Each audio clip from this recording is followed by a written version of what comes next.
everybody, back again, and today we are finishing the draw knife. As I was saying in the last video, we're going to use these pieces of maple burl. I've already drilled the center holes so I can do a burn-in on the tang for each handle so they have a nice tight fit, kind of a traditional fit up. And I'm going to just go ahead real quick and saw these, cut these down to the size we're going to need. I'm going to do about 2 3/4 on these handles, just because they don't need to be very big, just little knobs to give me some grip. Use the hand saw to cut these.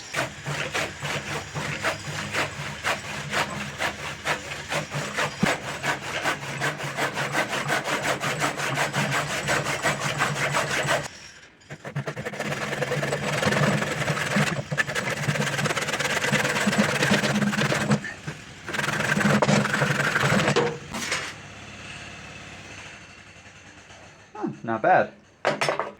So here we are with our 2 pieces cut. I decided to go with 3.5 inches just to make them a little bit bigger for when they're finished. I did have a bit of this burl break off, so I did CA glue that back into place. That might get all ground off when I shape these. It might have some evidence left, but there's plenty of really nice twisting to the grain on both of these, nice burling in both of these pieces. So this handle should turn out quite pretty when it's all said and done. So the next step is going to be figure out the layout I want for these and start to sand them and shape them down to size.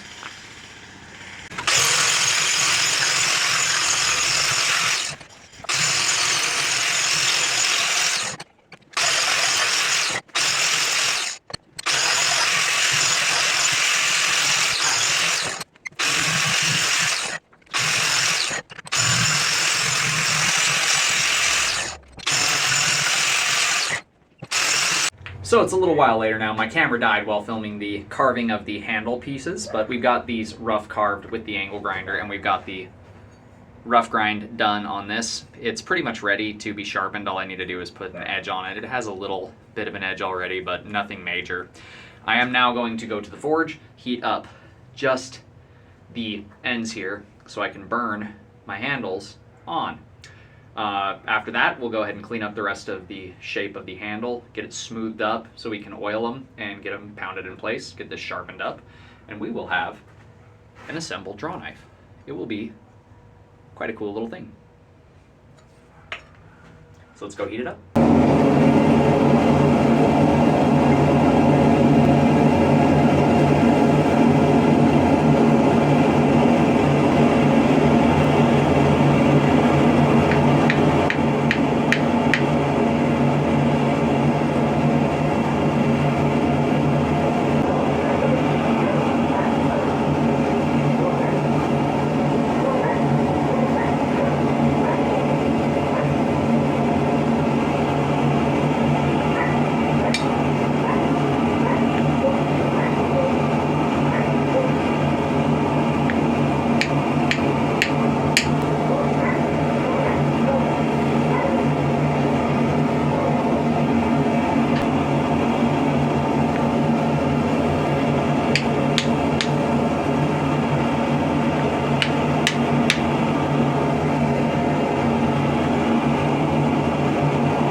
So now we got our tang holes burnt in nice and evenly. I'm gonna go over to the sander and just smooth these up, get them nice and clean, so that way we can get them on and oil them. We've now finished up sanding and our burl is all nice and ready to get oiled.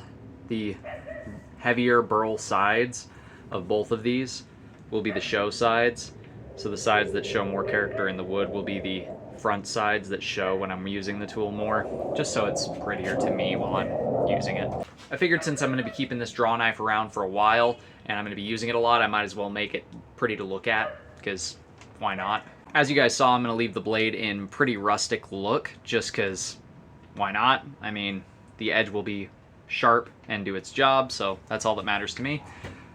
But now that we got these sanded, let's go ahead and oil these and glue them on. We've got some boiled linseed oil. Gonna go ahead and soak a rag up with some of this. And let's watch this wood transform.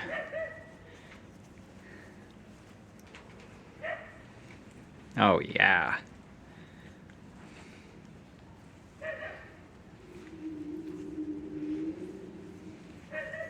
Rub it into the surface real good. Make sure we get all the nooks and crannies. And just look at the character that this wood has. That is some beautiful, beautiful burl wood. All kinds of different colors and patterns.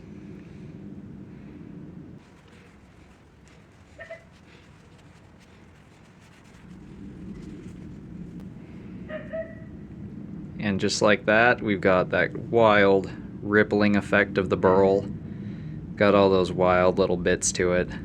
All these little twists where the grain runs in different directions. And the bottoms look pretty cool too. And I just figured I'd give you guys a little bit of a closer look at the draw knife blade itself.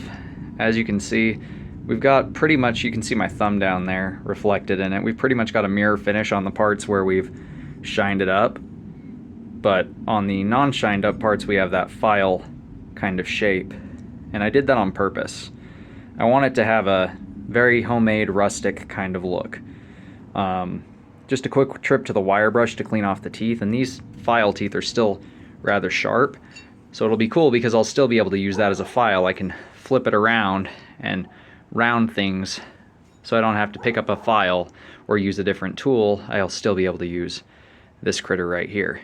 So now we can finish the handles, and I'll be back to you after the handles are all finished up. So the final coating of the resin is drying on the outside here.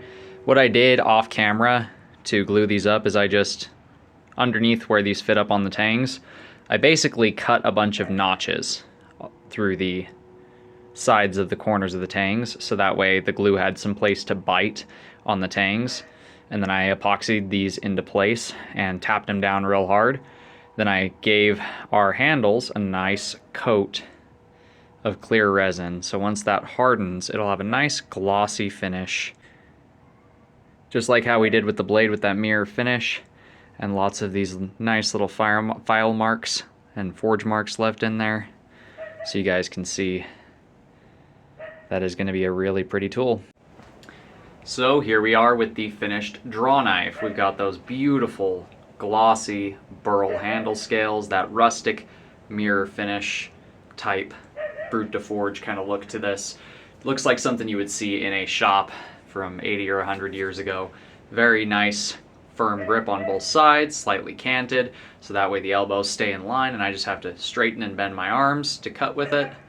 Our blade edge is nice and flat. Overall, I think it turned out really cool. It's got a nice aesthetic, and this will serve me well for years to come. I'm glad that I was able to finally use some of this burl from the blacksmith meet, because I've been looking forward to trying my hand at shaping burl. This was my first experience with burl, so I figured two grips, get some practice, and make a draw knife. But that's how we got her assembled. So you're gonna see a lot more of this in future builds. You're gonna see me use this on pole arms, on all kinds of different tools, handles, stuff like that. I've needed one of these around the shop because these are just a kind of quality of life improvement over using this stuff I've been using in order to make things. Does it for today's video. If you guys liked what you've seen, do me a favor, do that thing right there. Until next time, God bless, stay sharp out there. If you're looking for a custom hand forged knife, sword axe, polearm, whatever, check out the Etsy store. Link will be at the end of the video. Ah, they calls it a draw knife because you just draw it along the wood. Draw it along the wood.